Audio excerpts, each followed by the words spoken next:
Assalamualaikum warahmatullahi wabarakatuh. Pada kesempatan ini saya akan mendemonstrasikan bagaimana cara mendaftarkan atau meregistrasikan pasien.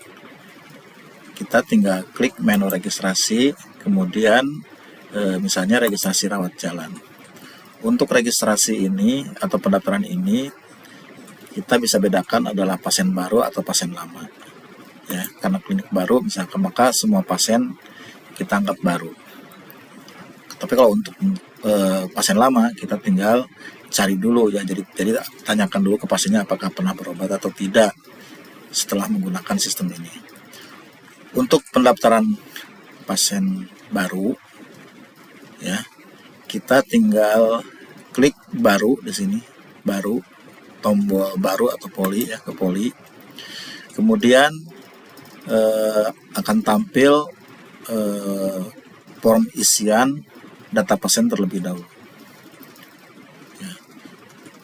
Kita isikan, misalkan klinik punya nomor rekam medis yang lama. Jadi untuk nomor rekam medis ini akan otomatis nomor baru ya, dibarukan gitu ya. Jadi baru. Maka untuk nomor medis lama, misalkan klinik sudah mempunyai rekam medis yang lama yang menggunakan status yang dari kertas, maka ini bisa dimasukkan ke sini nanti untuk pencarian. Misalkan ada nomor rekam medis lama, misalkan C0001 misalnya. Nama pasien misalkan Cahya, atau nama pasien saya jadi Endang Santika ya. Kalau Endang biasanya E ya, di sini E misalkan itu ya, E001. Kemudian ayah kandung boleh di skip, ibu kandung juga boleh. Kemudian tempat lahir Garut. Kemudian tanggal lahir bisa diisi ya, 19 misalkan 12 1974. Untuk tanggal lahir ini formatnya adalah DD 2 karakter, kemudian bulan 2 karakter, dan tahun 4 karakter ya, dipisahkan oleh garis miring atau strip. Kemudian jenis kelamin boleh dipilih apa aja, laki-laki dan perempuan, atau kalau misalkan dalam kondisi tertentu tidak bisa mengidentifikasi, boleh dipilih yang lain. Tapi untuk sementara ini atau untuk lebih bagusnya hanya 2 aja, laki-laki dan perempuan. Status perkawinan, kemudian apakah ada kartu BPJS, ini diisi kalau misalkan kita sudah bridging ya dengan BPJS. Kemudian nih, nah untuk menyambungkan atau untuk supaya kita bisa mengirimkan data ke Satu Sehat, maka kita memerlukan ID Satu Sehat. ID Satu Sehat ini hanya bisa diperoleh dengan nomor NIK pasien tersebut. Jadi nomor NIK ini adalah mandatori apabila atau diperlukan, sangat diperlukan atau tidak boleh dikosongkan apabila ingin mengirim data ke Satu Sehat, kecuali kalau misalkan pasien tidak membawa identitas, maka NIK bisa diisi dengan kode lain, misalkan 0 seperti ini ya, 16 kali ya, ini sampai mentok gitu ya. Tapi kalau bisa ini semua pasien diminta NIK-nya supaya kita bisa mengirimkan data Satu Sehat. Apabila tidak ada nomor NIK, maka kita tidak bisa mengirimkan data Satu Sehat. Kita isi misalkan nomor KTP saya 05 19 12. Nah, setelah NIK-nya terisi ya, kita klik di sini cari NIK dengan cari cek dari Satu Sehat, cek data dari Satu Sehat. Nah, kalau misalkan nanti ada respon dari sana, maka otomatis kolom ini terisi. Jadi sistem akan mencari dulu apakah sudah tersambung belum ke Satu Sehat. Nah, apabila ada notif seperti ini ya, ada nomor seperti ini, maka si pasien sudah mempunyai ID Satu Sehat. Jadi kita bisa mengirimkan data. Tidak semua yang punya NIK ini ada ininya, ada ID Satu Sehatnya, tapi sebagian besar sudah. Tapi tidak semua pasien yang mempunyai NIK ini bisa punya ID Satu Sehat ya, tapi sebagian besar sudah punya. Kemudian masukkan nomor telepon ya dengan format seperti ini 0812 84847577 misalnya. Kemudian agama ya. Untuk email bisa di skip ya. Jadi yang merah-merah ini kalau bisa diisi. Misalkan ya swasta, alamat misalkan Bumi Anggrek, Blok U147, RT 07 ya, RW 17 misalkan 17.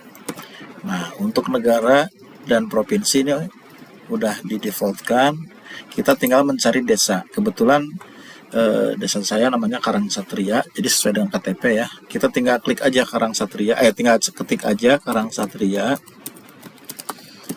maka sistem akan mensortir nama desa tersebut sesuai dengan kabupatennya. Jadi seperti ini, Karangsatria. Kalau misalkan kita mencari desa yang lain ya, tinggal ketik aja misalkan Desa Lubang Buaya. Nah seperti ini ya. Tapi kalau misalkan kita spasi pasti nggak ada. Nah, berarti kita harus tanpa spasi ya. Karangsatria, kita tinggal klik sini di ini, maka otomatis kabupaten dan kode posnya terisi. Kemudian kita klik simpan, maka data pasien sudah tersimpan dengan nomor RM baru 0003 ya. Kemudian di sebelah kanan adalah form registrasi poli ya, tinggal klik di sini poli apa, pasiennya mau berobat ke poli mana ya, pembiayaannya dulu, pembiayaannya pakai umum atau BPJS atau yang lainnya. Kemudian dokternya dokter Tafarel ya, yang udah kita masukkan di master. Kemudian jam praktek apakah ada atau tidak, kalau tidak di setting mungkin bisa di skip aja ya. Kemudian tujuan kunjungan ini bisa dipilih berobat, ANC atau imunisasi atau lain-lain. Misalkan berobat. Kemudian penanggung biaya, apakah diri sendiri atau orang tua atau anak ya. Kita tinggal klik simpan di sini. Tunggu sesaat. Kecepatan ini tergantung dari internet masing-masing. Kalau misalkan udah ada notif sukses, berarti pasien sudah terdaftar. Seperti ini. Ya. Dengan nomor antrian 0001. Apabila kita mau edit pendaftarannya, maka tinggal klik di Endang Santika ini ya, di namanya. Misalkan kita mau ganti penanggung biaya, misalkan anak ya, bukan orang tua, nanti tinggal kita ganti aja di sini. Atau mau ganti pembiayaannya, tinggal klik cari di sini pembiayaannya, misalkan pakai karyawan ya, misalkan seperti ini. Ya. Tinggal simpan, maka udah sukses ya, pembiayaannya karyawan ya. Kita klik umum aja ya, misalkan pembiayaannya kita ganti lagi ke umum ya.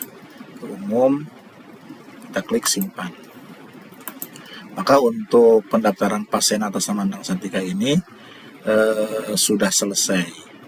Ini kita bisa print juga struknya ya, kemudian kita juga bisa print gelang atau bill-nya juga bisa ya, bill-nya seperti ini ya, atau yang lainnya, atau juga bisa dibatalkan dengan cara mengklik di sini ya, di sampah misalkan di gambar sampah ini untuk membatalkan pasien ini berobat. Misalkan pasien tidak jadi berobat karena dokternya tidak ada atau hal-hal lainnya lah gitu ya, nanti kita bisa batalkan di klik sini ya. Kalau ini adalah untuk memanggil pasien apabila klinik sudah mempunyai fasilitas antrian ya, yang terintegrasi dengan sistem ini. Jadi kita bisa memanggil pasien tersebut.